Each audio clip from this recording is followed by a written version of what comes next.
ओम शांति। ओम शांति। आज सद्गुरुवार के दिन आप सबकी याद लेके जैसे मैं वतन में पहुंची तो वतन में क्या देखती हूँ कि बाबा के सामने एक बहुत बड़ी स्क्रीन है और उस स्क्रीन के ऊपर कई प्रकार के दुनिया के नज़ारे दिखाई दे रहे थे।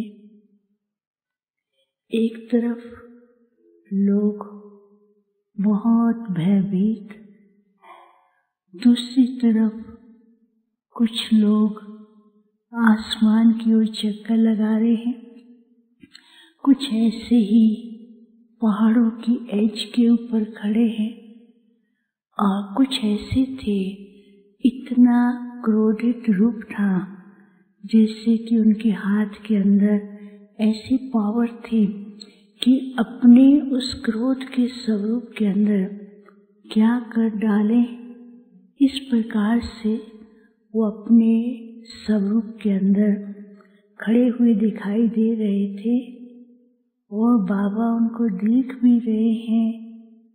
बाबा को उनके प्रति रहम भी बहुत आ रहा है और बाबा ऐसे गंभीर अवस्था में दिखाई दे रहे थे।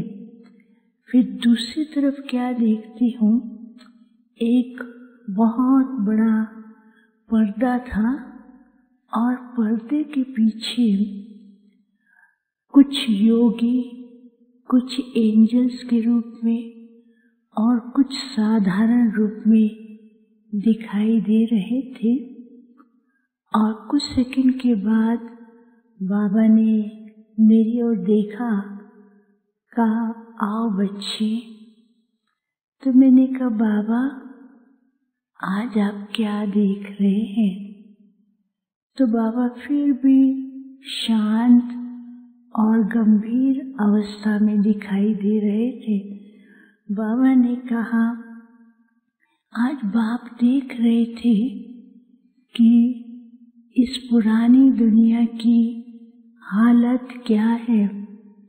कुछ भयभीत हैं, कुछ ऐसे डरे हुए हैं, कुछ ऐसे हैं जो सृष्टि के ऐसे रूप बना दिया है और कभी भी सृष्टि के विनाश के लिए अपना भयानक रूप दिखा सकते हैं।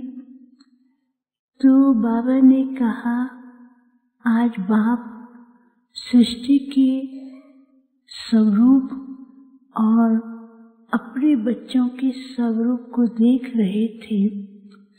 तो बाबा ने कहा पर्दे के पीछे देखा, क्या देखा? मैंने कहा कि बाबा यहाँ तो कुछ एंजल्स खड़े थे। फिर दोबारा बाबा ने वो पर्दे के पीछे दिखाया, थोड़े से एंजल्स थे, कुछ ऐसे भी बच्चे थे जो अनेक प्रकार के, जैसे उनके सिर के ऊपर टोकरी हो, 1 2 3 4 कई प्रकार की टोकरियां दिखाई दे रही थी और वो बीच बीच में चलते चलते थक भी जाते थे। कोई बहुत साधारण रूप में थे। तो ऐसे दिखाया तो बाबा ने कहा देखा संसार कितनी तीव्र गति से अपने परिवर्तन की ओर जा रहा है। तो अब भी बच्चे समय अनुसार उस तीव्र गति से अपना पुरुषार्थ नहीं कर रहे हैं।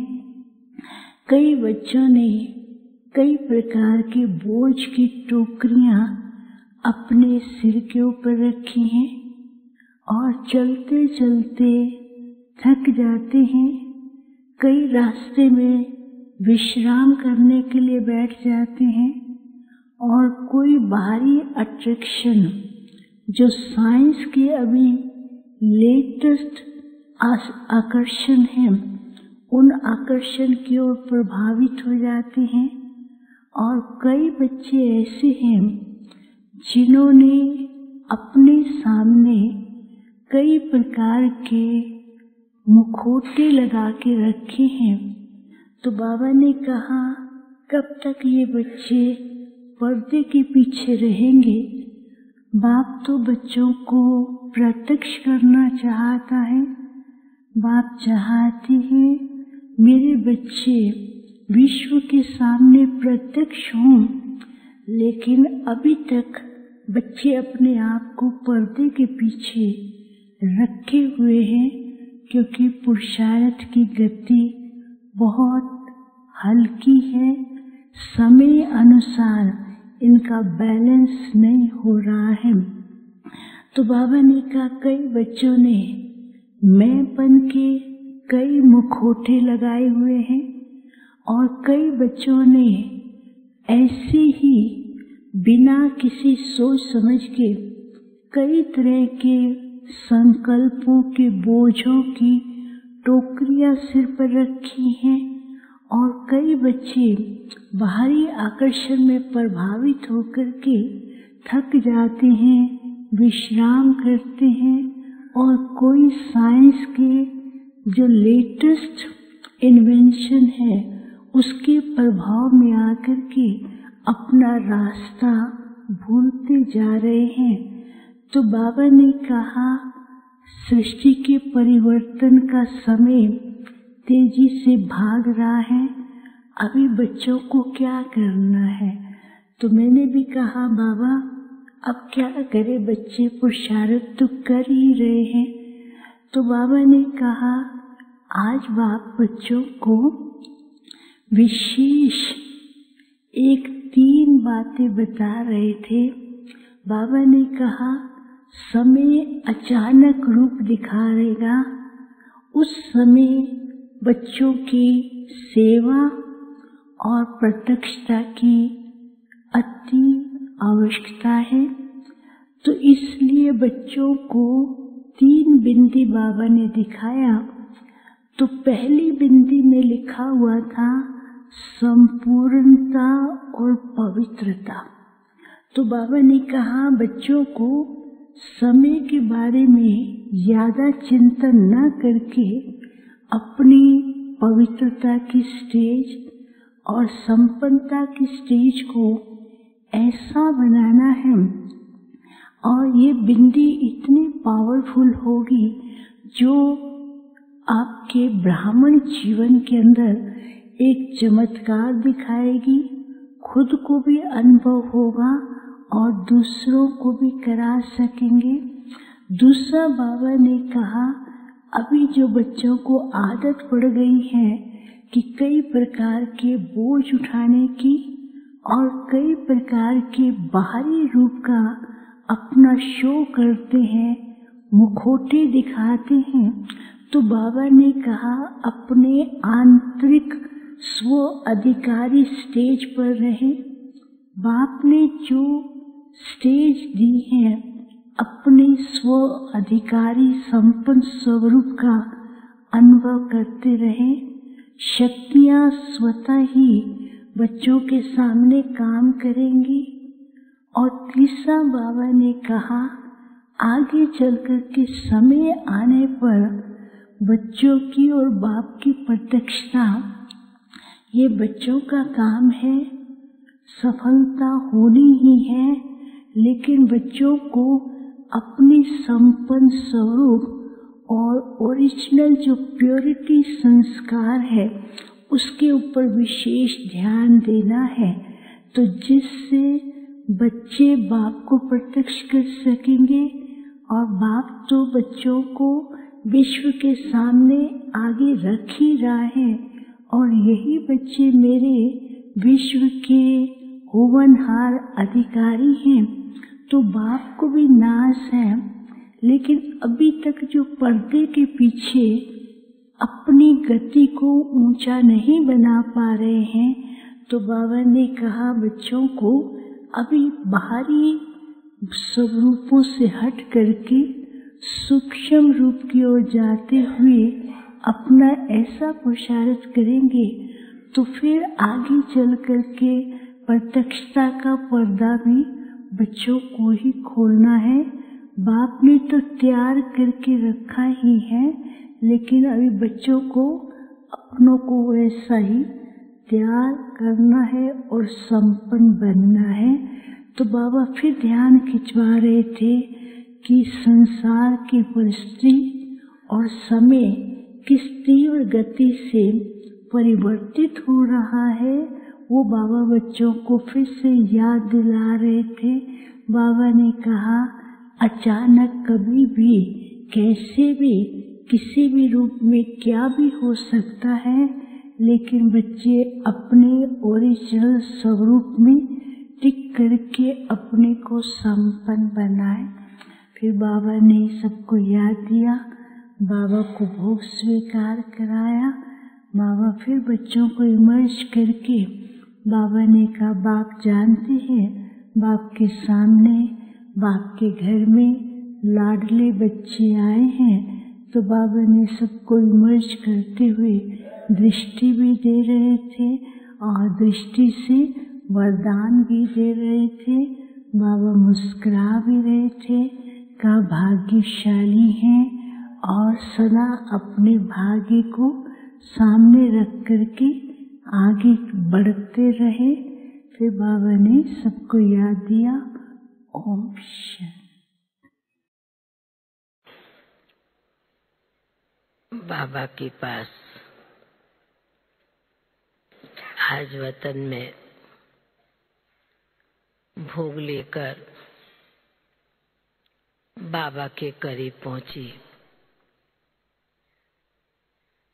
जैसे ही बाबा के नजदीक पहुंची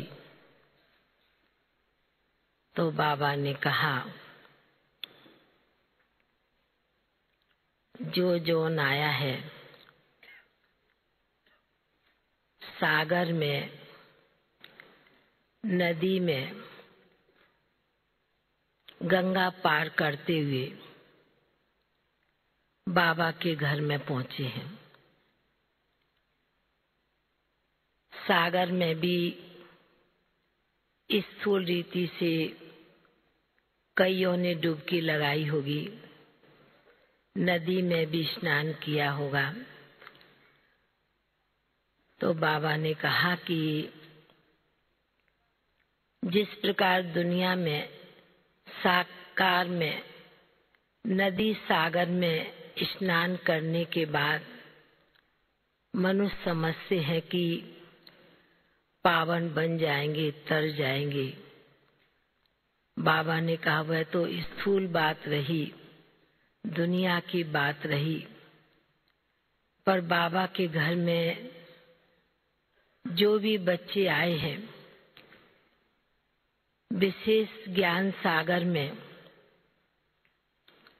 डुबकी लगाने के लिए, अपने आप को तरने के लिए बाबा ने कहा कि फिर बाबा ने एक दृश्य दिखाया कि जिस प्रकार कोई पानी में स्नान करता है, सागर या नदी किसी में भी, किसी को स्नान करना नहीं आता तो दूसरे उनको हाथ पकड़ के भी थोड़ा डुबकी लगवा देते हैं।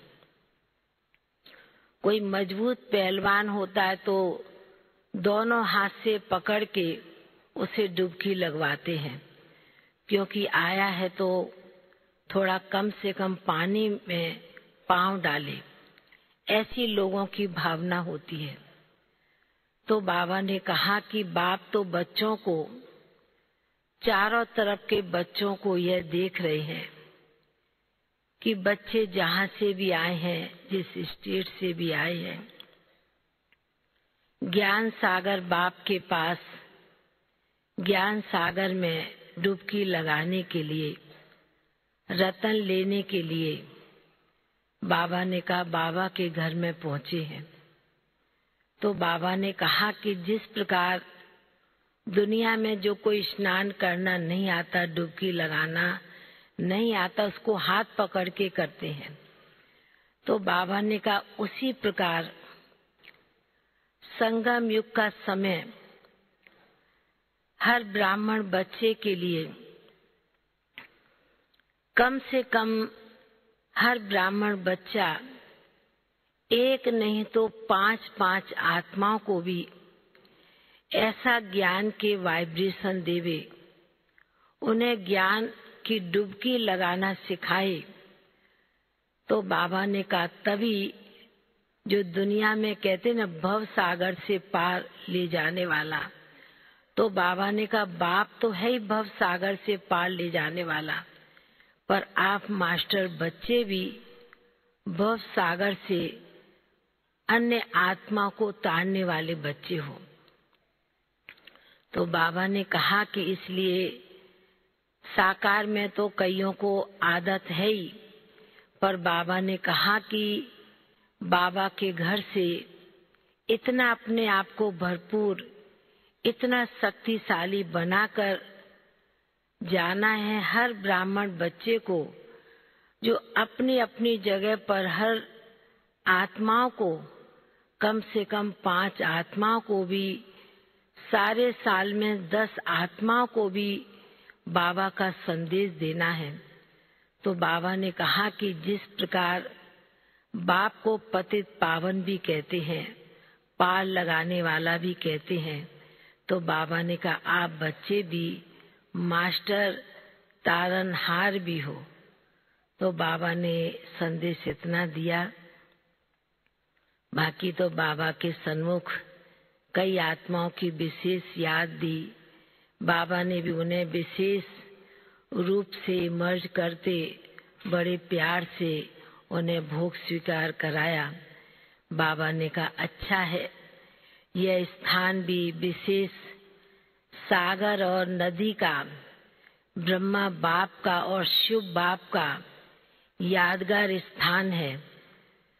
नदी और सागर का संगम होता है, तो उसी प्रकार शिव बाबा बाप और ब्रह्मा बाप दोनों का यादगार स्थान होने के कारण इन स्थान के बच्चों को विशेष बाप दादा की याद भी उसी रीति से समाई होनी चाहिए। तो बाबा ने कहा जैसे बाप दादा दोनों इकट्ठे हैं, तो याद भी उसी रीति से जब समा के चलेंगे, तो बाबा ने कहा फिर तो इक्वल हो ही जाएंगे। ऐसे कहते विशेष फिर बाबा ने नेपाल के भाई बहनों को, ईस्टर्न जोन के भाई बहनों को, सभी को बहुत बहुत दिल की याद प्यार दिया, दिल का बहुत बहुत प्यार दिया और बाबा का याद प्यार लेते हुए सभी के प्रति फिर हम नीचे पहुंच गए। ओम शांति।